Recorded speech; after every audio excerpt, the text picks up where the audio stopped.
अक्सर किसी की लोन हिस्ट्री में सेटलमेंट या रिटन ऑफ जैसे शब्द दिख जाते हैं। सुनने में तो लगता है चलो कुछ राहत मिली, लेकिन क्या ये सच में राहत है या इसके पीछे कोई बड़ी बात छिपी है? चलिए आज इसी गुत्थी को सुलझाते हैं, बिल्कुल आसान भाषा में। तो सवाल यही उठता है, सेटलमेंट और रिटन ऑफ ये फाइनेंशियल रिलीफ है या एक रेड फ्लैग, एक चेतावनी? आइए इसकी तह तक चलते हैं और देखते हैं कि इनका असल मतलब क्या है और ये किसी की फाइनेंशियल लाइफ पर कैसा असर डालते हैं। ठीक है, तो शुरुआत करते हैं पहले टर्म से, लोन सेटलमेंट। आखिर ये है क्या? सीधे साधे शब्दों में ये एक तरह की डील है।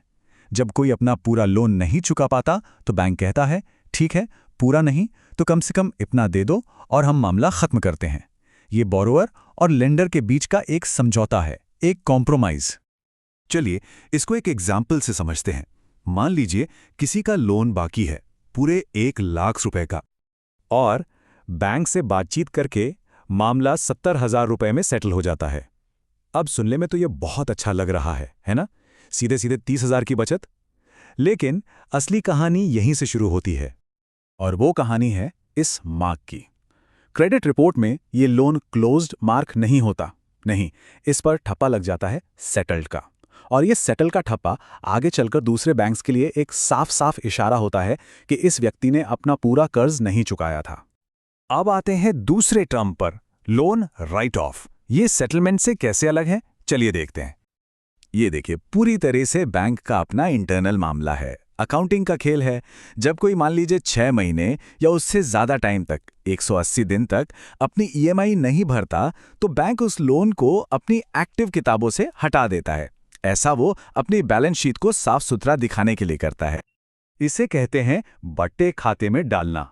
बैंक इसको अपने लिए एक लॉस, एक घाटा मान लेता है। लेकिन, और ये बहुत जरूरी है, इसका मतलब ये कतई नहीं है कि कर्ज लेने वाले की जिम्मेदारी खत्म हो गई। तो सबसे इंपॉर्टेंट बात, इसको गांठ बांध लीजिए। रिटन ऑफ का मतलब वेव्ड ऑफ बिल्कुल नहीं होता। कर्ज माफ नहीं हुआ है, कानूनी तौर पर वो पैसा अभी भी देना बाकी है और बैंक उसकी वसूली के लिए पूरी तरह से आजाद है। तो चलिए एक झटके में दोनों का फर्क समझ लेते हैं। पहली बात, शुरुआत कौन करता है? सेटलमेंट में बोरोवर और बैंक दोनों तरफ से बात हो सकती है, जबकि राइट ऑफ उस सिर्फ और सिर्फ बैंक का फैसला होता है। दूसरा, कर्ज का क्या होता है? सेटलमेंट में कर्ज कम पैसे देकर खत्म हो जाता है, लेकिन राइट ऑफ के बाद भी कर्ज जिंदा रहता है। और आखिरी, क्रेडिट रिपोर्ट, एक पर सेटल्ड का दाग लगता है, दूसरे पर रिटन ऑफ का। तो अब आते हैं सबसे जरूरी सवाल पर, इन सब का क्रेडिट स्कोर पर क्या असर पड़ता है? असली कीमत तो वहीं चुकानी पड़ती है। और असर छोटा मोटा नहीं होता। एक सेटल्ड या रिटन ऑफ का मार्क किसी के सिबिल स्कोर को सीधे 750 से 150 पॉइंट्स नीचे ला सकता है, कभी कभी इससे भी ज्यादा।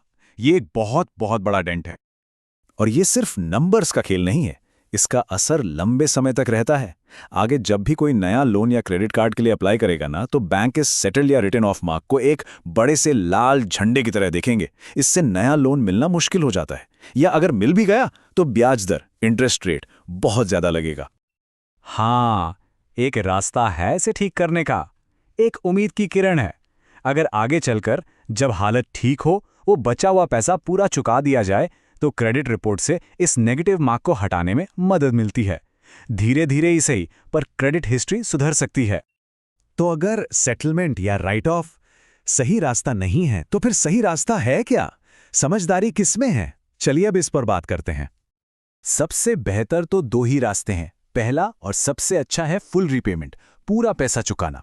इससे क्रेडिट हिस्ट्री बिल्कुल साफ रहती है और लोन पर क्लोज्ड का ठप्पा लगता है। दूसरा ऑप्शन है लोन रिस्ट्रक्चरिंग, मतलब बैंक के साथ बैठकर बात करना और पेमेंट के टर्म्स को बदलवाना, जैसे ईएमआई छोटी कर दी और लोन का टाइम थोड़ा बढ़ा दिया। इससे बोझ कम हो जाता है। और एक साफ सुथरी क्रेडिट हिस्ट्री के फायदे वो तो हैं ही। क्रेडिट स्कोर अच्छा रहता है, लोन आराम से मिल जाता है, ब्याज भी कम लगता है और फाइनेंशियल फ्लेक्सिबिलिटी बनी रहती है, मतलब मौके हमेशा खुले रहते हैं। तो आखिर में सवाल बस इतना सा है, क्या थोड़े टाइम की फाइनेंशियल रिलीफ के लिए अपने क्रेडिट हेल्थ को लंबे टाइम तक दांव पर लगाना सही है? ये फैसला सोच समझकर ही लेना चाहिए। एक बात जरूर ध्यान रखें, ये सारी जानकारी सिर्फ एजुकेशनल पर्पस के लिए है। लोन या क्रेडिट से जुड़ा कोई भी बड़ा फैसला लेने से पहले एक फाइनेंशियल एडवाइजर से सलाह जरूर लें, ये बहुत जरूरी है।